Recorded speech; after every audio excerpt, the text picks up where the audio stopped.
Math science corner ચેનલના દરેકે દરેક વિડીયોમાં નવું શીખીએ નામનો વિભાગ છે.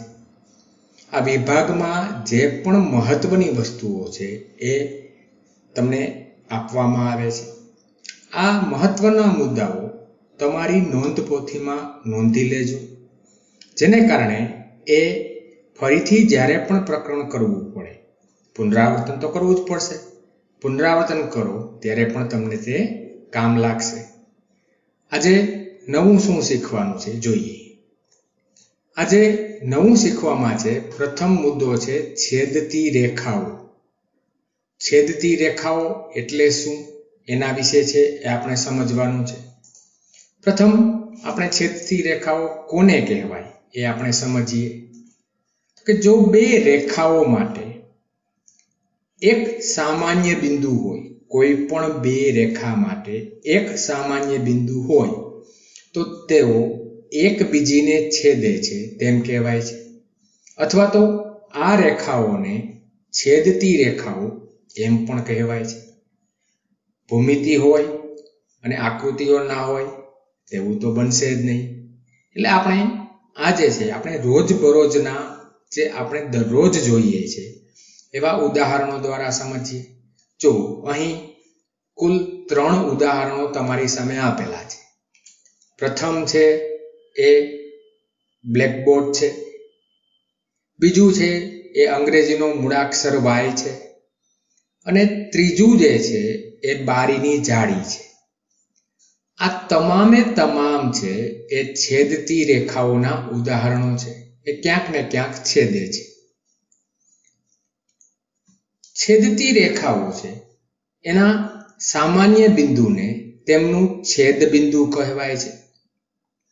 જ્યાં પણ છેદે છે, આપણે ધારો કે મૂળાક્ષર Y લઈએ તો મૂળાક્ષર Y માં આ જે બિંદુ છે, આ બિંદુમાં રેખાઓ છેદે છે. આ જે અત્યારે તો રેખાખંડ છે, પરંતુ આપણને ખ્યાલ છે કે રેખાખંડ છે એને અનંત સુધી લંબાવીશું. અનંત સુધી લંબાવીશું તો શું થશે? રેખા થઈ જશે. અને આ રેખા છે એ કેટલા બિંદુમાં છેદે છે? તો કે અહીં એક જ બિંદુમાં છેદે છે. આ જે બિંદુ છે તેને શું કહેવાય છે? તેમનું છેદ બિંદુ કહેવાય છે. ભૂમિતિની ભાષામાં જો આપણે વાત કરીએ તો બે રેખા લઈએ આપણે, રેખા L અને રેખા M. એ સામાન્ય બિંદુ O માં છેદે તો બિંદુ O ને રેખાઓ L અને M નું છેદ બિંદુ કહે છે. હવે પ્રશ્ન એવો પણ થાય કે કોઈ પણ બે રેખાઓ છે એક કરતા વધારે બિંદુમાં છેદશે? હા અથવા ના? એના માટે આપણે અહીં એક રેખા દોરીએ. આ એક રેખા છે, આ રેખા છે અને એક બીજી રેખા છે. આ બંને રેખા છે એકબીજીને છેદે છે. હવે આ રેખાઓને અનંત સુધી લંબાવીશું તો આ એક બિંદુ સિવાય બીજા કોઈ પણ બિંદુમાં આ રેખાઓ છેદી શકશે ખરી? તો કે ના. શા માટે? તો કે રેખા શું છે? એક સીધી લીટી છે. એ વક્ર રેખા નથી, સીધી લીટી છે. એટલે એક બિંદુમાં જ છેદશે, એકથી વધારે બિંદુમાં છેદશે નહીં. એટલે કે રેખાઓ એક જ સામાન્ય બિંદુમાં છેદશે. આ વાત થઈ છેદતી રેખાઓની, જેને જો બાજુમાં અંગ્રેજીમાં પણ શા માટે બતાવીએ છીએ કે આગળ ઉપરના ધોરણોમાં તમારે અંગ્રેજી શબ્દો આવે તો તમે તેનાથી પરિચિત થઈ શકો. પછીનો મુદ્દો જોઈએ આપણે. છેદતી રેખાઓ આપણે સમજ્યા. હવે તો કે છેદિકા એટલે શું? જો આપણે આની પહેલાના પણ જે વિડીયો હતા એમાં નવા નવા શબ્દો આવતા હતા. અહીં એમાં એક નવો શબ્દ આવ્યો, છેદિકા. પ્રથમ છેદિકા એટલે શું એ સમજીએ. જે રેખા બે અથવા બેથી વધુ રેખાઓને ભિન્ન બિંદુમાં છેદતી હોય તો તે રેખાને આ રેખાઓની છેદિકા કહેવાય છે. શું આપેલું છે? પ્રથમ તો એક રેખા આપેલી છે. એ રેખા માટે બીજી શરત શું છે? બે અથવા બેથી વધુ રેખાઓને કેટલા બિંદુઓમાં? તો કે ભિન્ન બિંદુમાં. ભિન્ન એટલે અલગ અલગ બિંદુમાં છેદતી હોય તો તેને આ રેખાઓની છેદિકા કહેવાય છે. અહીં પણ પ્રથમ એક આકૃતિ છે એના દ્વારા સમજીએ. એક નહીં પરંતુ બે આકૃતિ જોઈએ. જો અહીં આકૃતિ 1 અને 2 છે. હવે આ આકૃતિ 1 અને 2 શા માટે આપેલી છે? તો કે આપણે સરખામણી કરવા માટે. એકમાં છેદતી રેખાઓ છે, જ્યારે બીજી જે છે એમાં છેદતી રેખાઓ નથી. શા માટે નથી એ પણ આપણે સમજીએ.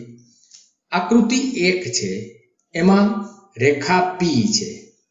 એ રેખા L અને M ને બે ભિન્ન બિંદુમાં છેદે છે, અલગ અલગ બિંદુમાં છેદે છે. તેથી આપણે એવું કહી શકીએ કે રેખા P છે એ રેખા L અને M ની છેદિકા છે. આ જે રેખા P છે એ રેખા L ને અહીં એક બિંદુમાં છેદે છે અને રેખા M ને અહીં એક બીજા બિંદુમાં છેદે છે. આપણી શરત શું હતી? ભિન્ન બિંદુ. અહીં ભિન્ન બિંદુઓ છે એનો મતલબ એવો થયો કે આ જે રેખા P છે એ રેખા L અને રેખા M ની છેદિકા છે. બાજુની બીજી આકૃતિ છે એમાં શું થાય છે જોઈએ. તો કે બીજી આકૃતિ છે એમાં પણ રેખા P છે એ L અને M ને છેદે તો છે જ, પરંતુ એક જ સમાન બિંદુમાં છેદે છે. હવે છેદિકાની વ્યાખ્યા પ્રમાણે બે ભિન્ન બિંદુમાં છેદે તો જ છેદિકા કહી શકાય. જો અહીં આ રેખા P છે એ રેખા L અને M ને એક જ બિંદુમાં છેદે છે, એટલે કે આ ભિન્ન બિંદુઓ વાળી શરત છે તેનું પાલન થતું નથી. એટલે કે રેખા આકૃતિ 1 છે એ છેદિકા દર્શાવે છે, જ્યારે 2 છે એ છેદિકા દર્શાવતી નથી. આ વસ્તુ બરાબર સમજજો. કોઈ પણ એક રેખા અન્ય જેટલી પણ રેખાઓ હોય એને કેવા પ્રકારના બિંદુમાં છેદવી જોઈએ? તો કે અલગ અલગ બિંદુમાં છેદતી હોય તો જ અને તો જ તેને શું કહેવાય? છેદિકા કહેવાય. અન્યથા તેને છેદિકા કહી શકાશે નહીં. આ વાત થઈ છેદિકાની.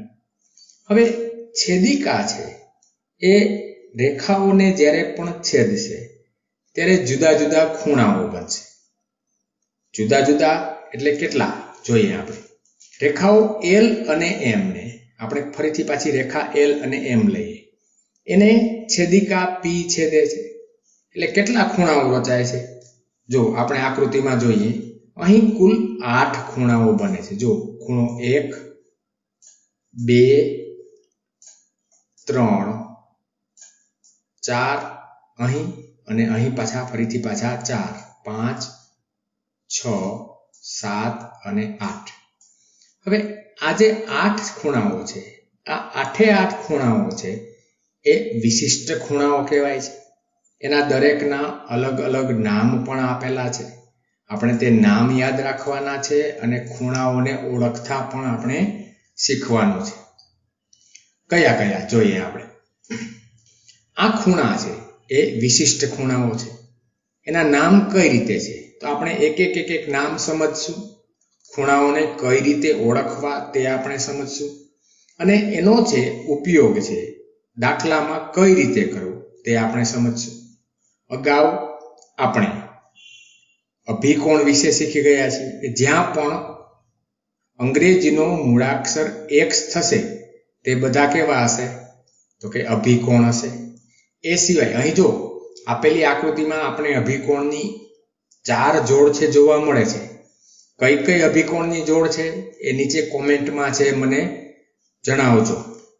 એ સિવાયના કયા ખૂણા છે જોઈએ. તો કે કુલ છે અભિકોણ તો એક થયો. એ સિવાય પ્રથમ છે એ અંતઃકોણ, અંગ્રેજીમાં જેને ઇન્ટિરિયર એંગલ કહેવાય છે. અંતઃ એટલે અંદરનો અને કોણ એટલે ખૂણો. કયા કયા ખૂણા છે? આપણે જેટલા પણ ખૂણા છે એને આપણે રાઉન્ડ કરી દઈએ. 3 4 5 અને 6. આ જે ખૂણાઓ છે એને શું કહેવાય છે? અંતઃકોણ કહેવાય છે. જે રીતે અંતઃકોણ હોય એ જ રીતે બહારના ખૂણાઓ. તો બહારના ખૂણાઓ કયા? તો આપણે બહારના ખૂણા પણ છે એ પણ આપણે બતાવીએ. અહીં 1 2 7 અને 8 આ જે 4 ખૂણાઓ છે બહારના, એટલે અંદરના ખૂણા કેટલા? 4. બહારના ખૂણા એ પણ 4. અહીં આપણે બાજુમાં સંખ્યા પણ લખી દઈએ આપણે. ત્યારબાદ છે અનુકોણની જોડ, અંગ્રેજીમાં જેને pairs of corresponding angles કહેવાય છે. હવે કઈ કઈ થાય તો કે આપણે કેટલી જોડ મળે છે પ્રથમ એ જોઈએ. જો અહીં બાજુમાં જે કોષ્ટક છે એમાં 1 2 3 અને કુલ 4 જોડ મળે છે. કઈ જોડ મળે છે તો કે આપણે એને બીજા કલરથી બતાવીશું. ખૂણો 1 અને ખૂણો 5, ખૂણો 2 અને ખૂણો 6, એ જ રીતે ખૂણો 3 અને ખૂણો 7 અને ખૂણો 4 અને ખૂણો 8. અને શું કહેવાશે? અનુકોણની જોડ. કેટલી મળે છે આપણને? 4 જોડ અથવા તો 8 ખૂણા થશે. હવે ત્યારબાદ અહીં આકૃતિમાં જુદા જુદા કલરો થઈ ગયા છે. આપણે એને સાફ કરી અને બીજો છે આપણે પેનનો બીજો રંગ લઈ લઈએ અને પછીનું જોઈએ આપણે. પછી શું છે તો કે અંતઃયુગ્મ કોણની જોડ, અથવા તો અંગ્રેજીમાં કેવું હોય તો pairs of alternate interior angle. અંદરના ખૂણા યુગ્મ કોણ એટલે ઓલ્ટરનેટ એંગલ. કયા કયા તો કે એક તો 3 અને બીજો છે 6. અંદરના ખૂણાઓ અંતઃયુગ્મ કોણ. બીજું 4 અને 5, 4 અને આ 5. કેટલા ખૂણા થયા? જોડ કેટલી થઈ તો કે 2 જોડ મળી આપણને. ત્યારબાદ જે રીતે અંતઃયુગ્મ કોણ છે એ રીતે બાહ્ય યુગ્મ કોણ પણ છે. બાહ્ય યુગ્મ કોણ માટે અહીં આપણે જે પેન છે એનો કલર છે એ બદલાવીશું. કયા કયા તો કે 1 અને 8. એ જ રીતે 2 અને 7. અહીં પણ આપણને કુલ 2 જોડ મળી છે આપણને. એટલે કે આ થયા બાહ્ય યુગ્મ કોણ. હવે એ સિવાયના ખૂણાઓ પણ છે. પ્રથમ આ જે ખૂણાઓ છે એને આપણે દૂર કરી અને ફરીથી છે એ બીજો છે એ રંગ છે પસંદ કરીએ આપણે. કયા તો કે છેદિકાની એક બાજુના અંતઃકોણ. છેદિકાની કોઈ પણ એક જ બાજુ. જો આ જે છેદિકા છે P છે, છેદિકા છે, એની બે બાજુ આપણે કહી શકશું. P ની જમણી બાજુ અથવા તો P ની ડાબી બાજુ. કયા કયા તો કે 3 અને 5. એક જ બાજુના 3 અને 5. બીજા તો કે 4 અને 6. આને શું કહેવાય છે? છેદિકાની એક બાજુના અંતઃકોણની જોડ. એટલે કેટલા મળ્યા આપણને? 2. એટલે કે કુલ 4 અને 4 8 ને 4 8 ને 4 12, 13 14 15 16 17 18 પ્રકારના જુદા જુદા ખૂણાઓ મળ્યા છે. તમને કદાચ એવું થશે કે આટલા બધા ખૂણાઓ તો યાદ રાખવા છે એ થોડું મુશ્કેલ છે, પરંતુ તમને જે મુશ્કેલી ના પડે એ રીતના છે. તમે આ વિડીયો જો આખો જોશો તો તમને આ ખૂણાઓ છે એ આસાનીથી યાદ રહી જશે. આપણે આ ખૂણાઓ છે એને કઈ રીતે યાદ રાખવા અને આપણે એમાંથી શું યાદ રાખવું છે એ આપણે સમજીએ. ચાલો આગળ વધીએ. આપણે જે રીતે આપણે છેદિકા જોઈ તો એ છેદિકા છે એ સમાંતર રેખાઓની પણ હોઈ શકે. સમાંતર રેખાઓ વિશે છે એ આપણે અગાઉ ચર્ચા કરેલી છે કે જે બે રેખાઓ છે સમતલમાં ક્યાંય પણ એકબીજીને ન છેદે તો તેવી રેખાઓને શું કહેવાય છે? સમાંતર રેખાઓ કહેવાય છે. હવે સમાંતર રેખાઓની છેદિકામાં તો કે જો કોઈ પણ બે સમાંતર રેખાઓ લઈએ, એને એક છેદિકા છેદશે તો શું મળશે તો કે અનુકોણ. અને અગાઉ જે આપણે જેટલા પણ ખૂણા છે એ તમામ ખૂણા મળશે. તેમાં શું થશે તો કે તેમાં અનુકોણ છે એની પ્રત્યેક જોડ છે, અનુકોણની પ્રત્યેક જોડ છે એના ખૂણાનું માપ કેવું હશે? હંમેશા સમાન હશે. હવે આ જે અનુકોણ છે એને યાદ રાખવા માટે તો કે જો આપણે અભિકોણ માટે અંગ્રેજીનો મૂળાક્ષર x યાદ રાખેલો, એ જ રીતે અનુકોણની જોડ યાદ રાખવા માટે આપણે મૂળાક્ષર એફ યાદ રાખવાનું છે. હવે જો અહીં પ્રથમ આકૃતિ જોઈએ, ત્યારબાદ તમારા મનમાં જે પ્રશ્નો આવશે એનું પણ આપણે ઉકેલ લાવીશું. જો અહીં ટી છે એ છેદિકા છે, ત્રણેયમાં આ ટી છે એ છેદિકા છે. અહીં ટી છેદિકા, અહીં પણ ટી છેદિકા અને અહીં પણ ટી છેદિકા. અને બાકીની બે રેખાઓ છે કેવી છે? સમાંતર રેખાઓ છે. તમને થશે કે અહીં પ્રથમ આકૃતિ છે એમાં તો એફ દેખાય છે, બાકીનામાં પણ જો એફ છે એ આપણે જે અંગ્રેજી મૂળાક્ષરનો એફ છે એ નહીં, પણ એફ જેવો આકાર રચાતો હોય તો એફ ના પાંખડાની અંદરના જે ખૂણાઓ છે, અહીં જો ઘાટા કરીને બતાવેલા છે, અહીં પણ એફ છે એમાં ઘાટા કરીને બતાવેલા છે. એટલે કે જ્યાં પણ એફ આકાર આવશે ત્યારે એક ખૂણો છોડી અને પછીનો ખૂણો, આ બંને ખૂણા કેવા હશે? સરખા હશે. કેના માટે? તો કે સમાંતર રેખાઓ હોય તો છે કેવા હશે? સમાન મળશે. જો સરળ થઈ ગયું ને. અનુકોણ યાદ રાખવા માટે તમારે શું યાદ રાખવાનું? કે મૂળાક્ષર એફ બનવો જોઈએ. એફ જે રીતે આપણે લખીએ છીએ એ રીતે મળે, અથવા તો બીજી કોઈ પણ રીતે એફ આકાર થવો જોઈએ, તો એ શું કહેવાય છે? અનુકોણ કહેવાય છે. ત્યારબાદ આગળ વધીએ આપણે. જો બે સમાંતર રેખાઓ છે એ એક છેદિકા એને છેદે છે, તો જે અંતઃયુગ્મ કોણની જે જોડ મળે એ જોડનું માપ હંમેશા કેવું હોય છે? હંમેશા સમાન હોવું જોઈએ. આપણે અત્યાર સુધી બે મૂળાક્ષર યાદ રાખેલા છે, એક્સ અભિકોણ માટે, એફ અનુકોણ માટે. હજુ એક વધારાનો છે એ મૂળાક્ષર યાદ રાખવો છે. કયો મૂળાક્ષર? તો કે ઝેડ યાદ રાખીશું. એબીસીડી નો છેલ્લો મૂળાક્ષર ઝેડ યાદ રાખવાનો છે. હવે ઝેડ કઈ રીતે હોય એની થોડીક આકૃતિઓ જોઈએ. જો ક્યારેક એવું થશે કે ઝેડ છે આપણે લખીએ છીએ એ રીતનો જ હોય છે. જો પ્રથમ આકૃતિમાં ઝેડ આપણે લખીએ છીએ એ રીતનો, પણ ક્યારેક ઝેડ છે એ આપણે જે લખીએ છીએ એના કરતા પણ અલગ પ્રકારનો હોય. અહીં ઝેડ ના અંદરના જે પાખિયાઓ છે, આ જો અંદરના પાખિયા જે બતાવેલા છે, ત્યાં જે ખૂણો રચાય છે એ ખૂણો હંમેશા કેવો હશે? અંતઃયુગ્મ કોણ. અને એનું માપ પણ કેવું હોય છે? સમાન. અહીં બીજી બે આકૃતિમાં પણ ઝેડ રચાય છે, પરંતુ એ ઝેડ જેવો આકાર રચાય છે. એ આકાર શું યાદ રાખવાનું છે? આપણે ઝેડ રચાતો હોય તો આજે ઝેડ ની અંદરના જે ખૂણાઓ છે એને શું કહેવાશે? અંતઃયુગ્મ કોણ. અને એનું માપ હંમેશા કેવું હોય છે? સમાન હોય છે. આ વાત થઈ ત્રીજો મૂળાક્ષર. હજુ પણ એકાદ મૂળાક્ષર આપણે વધારાનો યાદ રાખવાનો છે. કયો? તો કે જોઈએ. સમાંતર રેખાઓની છેદિકા છે, એનેથી આપણને 8 ખૂણા મળે છે.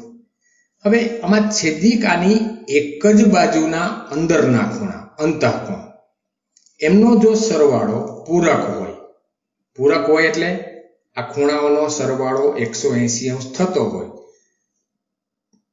તો આપેલી બે રેખાઓ છે કેવી હોય? સમાંતર હોય છે. હવે આ યાદ રાખવા માટે આપણે શું રાખવાનું છે? યાદ અંગ્રેજીનો મૂળાક્ષર સી યાદ રાખવાનો. અહીં પ્રથમ આકૃતિ જોઈએ.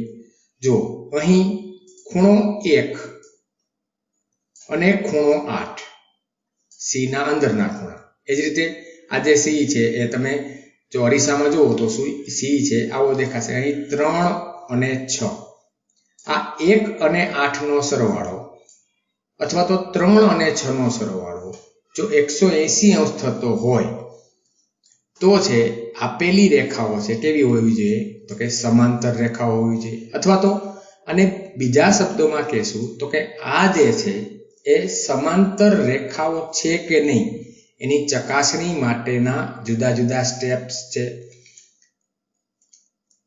હવે 3 શરતો જોઈએ આપણે. એ 3 શરતો જોઈ લઈએ કે જ્યારે બે રેખાઓ અને છેદિકા આપેલી હોય ત્યારે આપેલી રેખાઓ છે એ સમાંતર છે કે નહીં તે કઈ રીતે ચકાસી શકાય?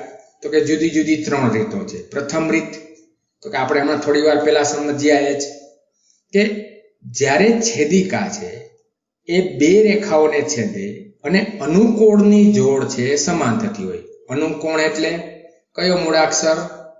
એફ. તો આપેલી બે રેખાઓ છે કેવી હશે? સમાંતર હશે. બીજી શરત,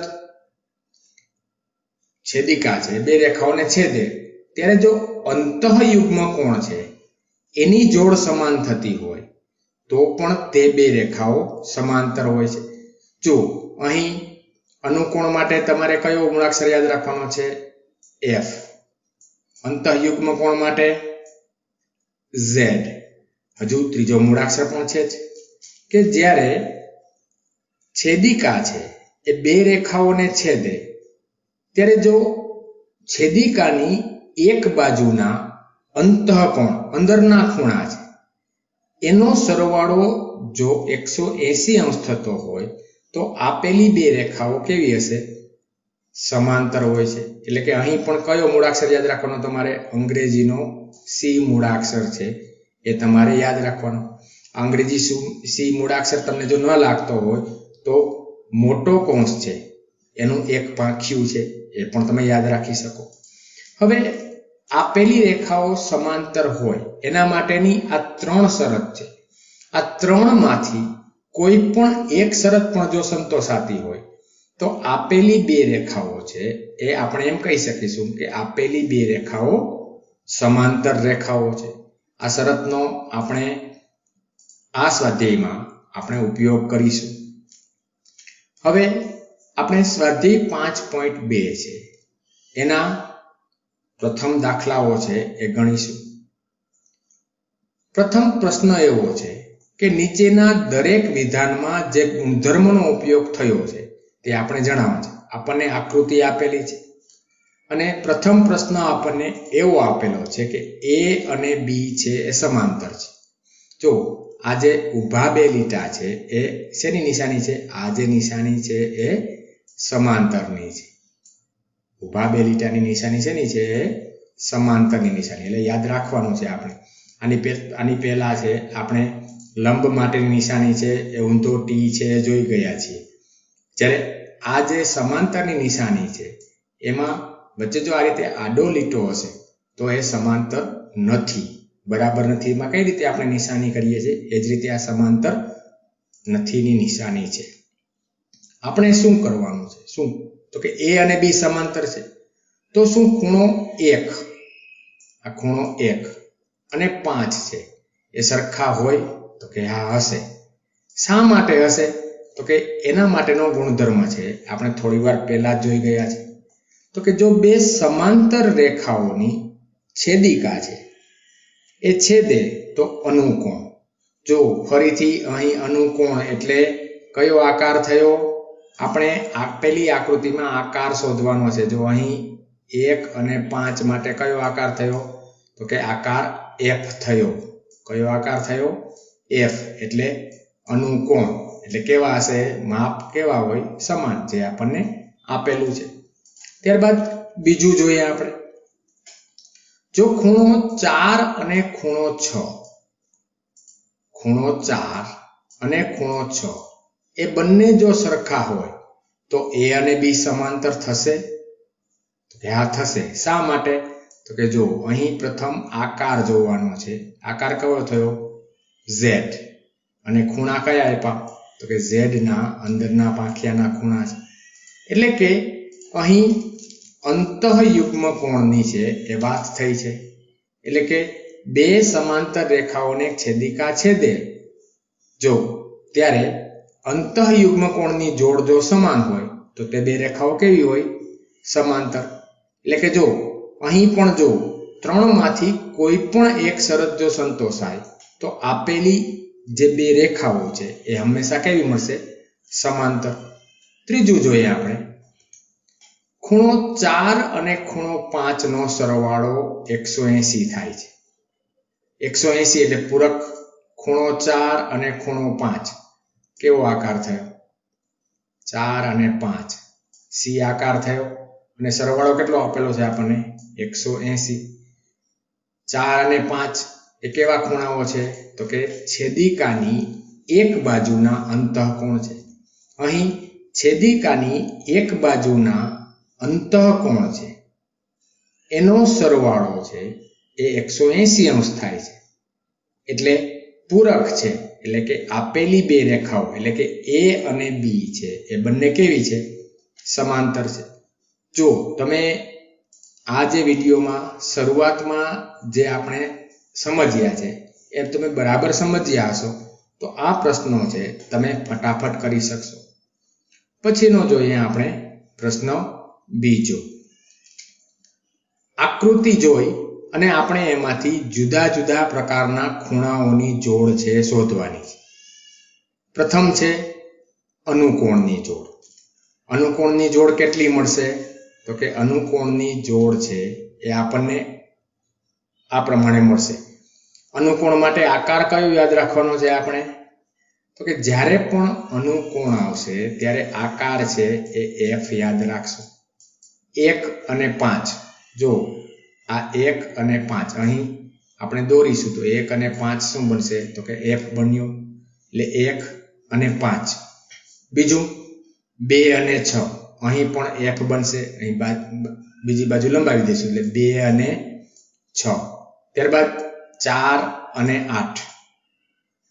જે રીતે 1 અને 2 જે રીતે બન્યા એ રીતે 4 અને 8 અહીં પણ F બનશે. એ જ રીતે 3 અને 7.